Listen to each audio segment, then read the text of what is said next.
जी चंद्रशेखर जी, नगीना की क्या स्थिति है? चुनाव आपने लड़ लिया, क्या लगता है क्या कुछ करने जा रहा है नगीना?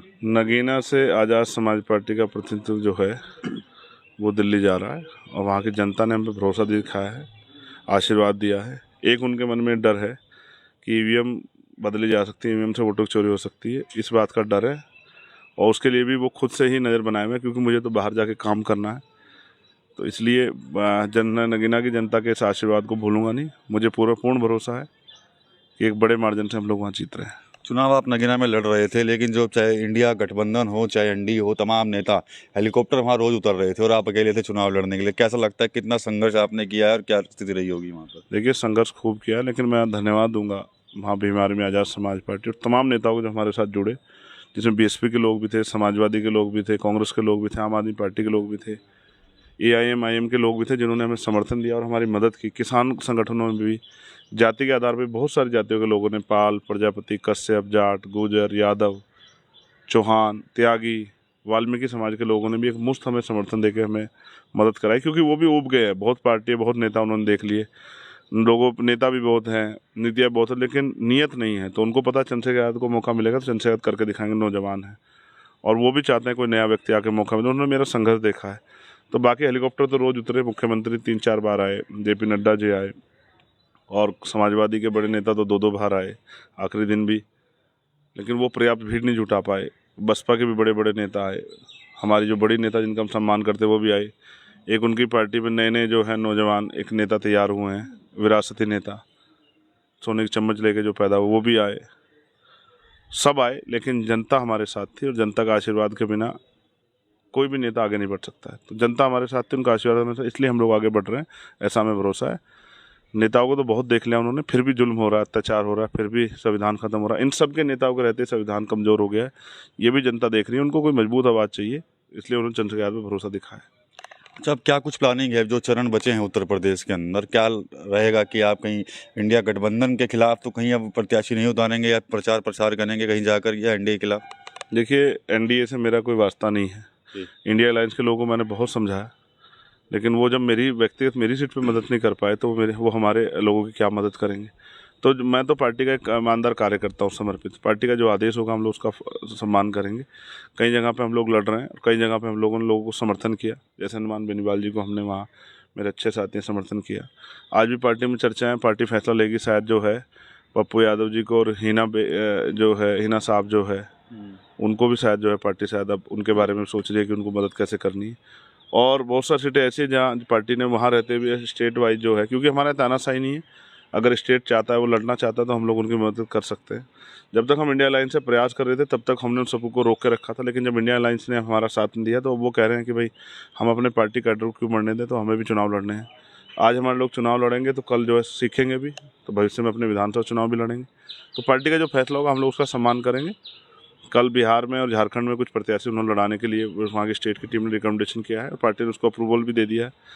तो मैं तो जो मेरी जिम्मेदारी जहाँ पार्टी ड्यूटी लगाई कार्यकर्ता होने के नाते, मैं पार्टी में तो सामान्य कार्यकर्ता हूँ, मैं उसका पालन करूँगा।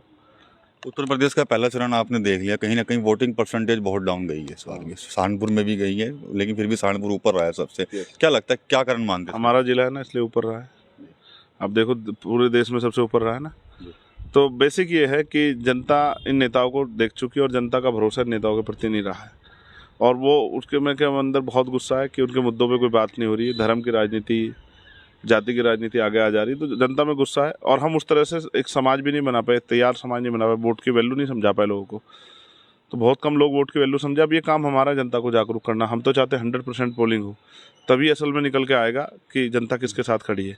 तो हम इसके लिए एक जागरूकता अभियान अब आने वाले समय में चलाएंगे कि लोग अपनी वोट का प्रयोग करें। देखिए, रोज़गार की सुविधाएं नहीं है। मैं जहाँ लड़ रहा था मैंने महसूस किया वहाँ से लाखों लोग तो जो हैं रोज़गार के लिए बाहर गए हुए थे। कोई फैक्ट्री में काम कर रहा है घर चलाने के लिए, कोई कुछ और काम कर रहा है, कोई और कहीं तरह के प्रयास कर रहा है। जब जनता परेशान है, जैसे बहुत सारे लोग मैंने वहाँ के महाराष्ट्र में देखे, मैंने कॉल्सन पे बात की, कुछ लोग तेलंगाना में देखे, कुछ कर्नाटका में देखे, यहाँ हरिद्वार में भी थे, कुछ लोग हिमाचल और पंजाब में भी थे, लुधियाना मैंने बात की, सबसे अपील की भाई आ जाओ। तो आप समझो दिल्ली में भी है। अब आप समझो जो लोग 400 रुपये की दिहाड़ी करने के लिए, 500 रुपये दिहाड़ी करने के वहाँ गए हैं, वो 2000 रुपये खर्च करके कैसे अपना समय छोड़ के आएंगे। तो क्योंकि रोजगार के साधन अपने ज़िले में नहीं है, इसका बड़ा नुकसान हो रहा है, तो वोटिंग परसेंट कम हो रहा है। लेकिन हम कोशिश कर रहे हैं कि भाई इसको बढ़ाया जाए। पश्चिम में पहले चरण में हमने देखा कि भारतीय जनता पार्टी ने पूरी ताकत झोंक दी थी, और अभी भी दूसरा चरण है तो पूरी ताकत लगी हुई है। प्रधानमंत्री की रैलियां हो रही हैं, रोड शो हो रहे हैं, मुख्यमंत्री कई कई बार जिले में जा रहे हैं। सहारनपुर में तो 4 बार आ गए हैं वो जिले के अंदर। कैसे देखते हैं, क्या भारतीय जनता पार्टी को कहीं कोई टेंशन बनी हुई है क्या? विपक्ष के लोगों को सीखना चाहिए। बीजेपी पावर समझती है, पॉलिटिकल पावर को बीजेपी समझती है, और वो सत्ता की अहमियत को भी समझती है, लेकिन विपक्ष नहीं समझता। विपक्ष को अपनी थाली अपनी राख करनी है, अपने अपने लोगों को जिताना है, किसी और की मदद नहीं करनी, किसी वोट को प्लस नहीं करना है। जनता को मूर्ख समझ रहे हैं। यूपी के नेताओं को लगता है कि जिस तरह से बीएसपी कमजोर हो रही है तो दलित वोट जो है छिटक जाएगा, कुछ हमारे किस्से में आ जाए, कुछ हमारे हिस्से में, कुछ हमारे हिस्से में। वो चंद्रशेखर आजाद को ही भूल गए।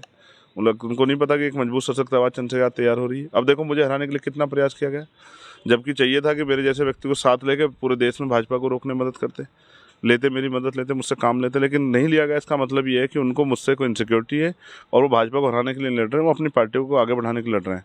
वो सत्ता में बनना चाहते हैं, उनको जनता की तकलीफ से कोई मामला नहीं है। जनता में भाजपा के खिलाफ विद्रोह है, लेकिन इसमें फ्रैक्शन है। देखो क्या होता है। मेरा प्रयास ये है कि हम राजनीतिक विरोधियों से भी कुछ सीखते हैं, तो हम भाजपा से भी सीख रहे हैं, हम कांग्रेस से भी सीख रहे हैं, और जो और नेता हैं एसी वाले नेता, उनसे भी सीख रहे हैं, और सीख के हमें किस तरह जनता के बीच जाकर उनके विश्वास को मजबूत करना, ये भी हम कर रहे हैं। सर, अभी क्या कोई लग रहा है यूपी में कहाँ दौरे करने वाले हैं, और अन्य राज्यों को लेकर क्या कुछ प्लानिंग है? कल जोधपुर में रैली है, 24 तारीख को हमारे प्रत्याशी वहाँ लड़ रहे हैं। बहुत अच्छा वोट हमें मिला वहाँ, 74 हज़ार वोट। हमने मगर फिर भी कोशिश की भाजपा को रोकने के लिए हम इनके साथ जुड़ जाए, लेकिन इन्होंने हमारी मदद नहीं ली। व्यक्तिगत तो फ़ोन करते हैं कि मेरी सीट पे मदद करा दो, मेरी सीट पे मदद करा दो, तो हम तो कोशिश करते हैं कि भाई जो भी जहाँ मदद हम लोग कर सकें। लेकिन मैं फिर आपसे कह रहा हूँ कि भाई हमें जोधपुर जाके अपने पार्टी के काम को आदेश हुआ उसको आगे बढ़ाना है। और अभी यूपी में बहुत सारे फैसले नहीं है, पार्टी जो भी फैसला लेगी, मैं तो आपको देख रहा हूँ, मैं आपके साथ हूँ यहाँ, और बड़े रिलैक्स मूड में पार्टी जो फैसला लेगी उसका हमें पालन करना, उस पर काम करना जाके। अच्छा, अभी आपको सुरक्षा दी गई थी, वाई+ सुरक्षा, तो उसको लेकर क्या संतुष्ट हैं? अब देखिए, मुझे वो कंडीशनल सुरक्षा थी जिसपे बहुत विरोधियों ने, अभी जो विपक्ष है उन्होंने मेरे पर खूब हमला किया। अब मुझे जोधपुर जाना है, मेरे पे कोई सुरक्षा नहीं है, वो टेक्निकल सुरक्षा यूपी तक है, तो मुझे जाना है। अब मैं कुदरत के भरोसे जाऊँगा, जिस कुदरत ने मुझे ज़िंदगी दी है ऊपर वाले, मैं उसके भरोसे जाऊँगा। और मैं फिर कह रहा हूँ, मौत तो एक दिन आनी, मौत से काहे को डरना। तो ठीक है, राजनीतिक विरोध में हम लोग नीचता पे उतर आए हैं, ये अच्छी बात है, ये उनकी सोच है, मेरी सोच नहीं है। मैं तो हर व्यक्ति की जीवन कीमत समझता हूँ। किसी को नुकसान होता मुझे तकलीफ होती है, किसी की जान जाती है मुझे तकलीफ होती है, लेकिन उनको सिर्फ और सिर्फ अपनी राजनीतिक रोटियां सेकनी है। तो विपक्ष से मुझे कोई ज़्यादा बेचारों को तकलीफ नहीं है, वो अपना काम करें, मैं अपना काम कर रहा हूँ। और मैं जैसा आपको बताया, मुझे जोधपुर जाना है, तो मेरी सुरक्षा कुदरत करेगी, ऐसा मुझे भरोसा है।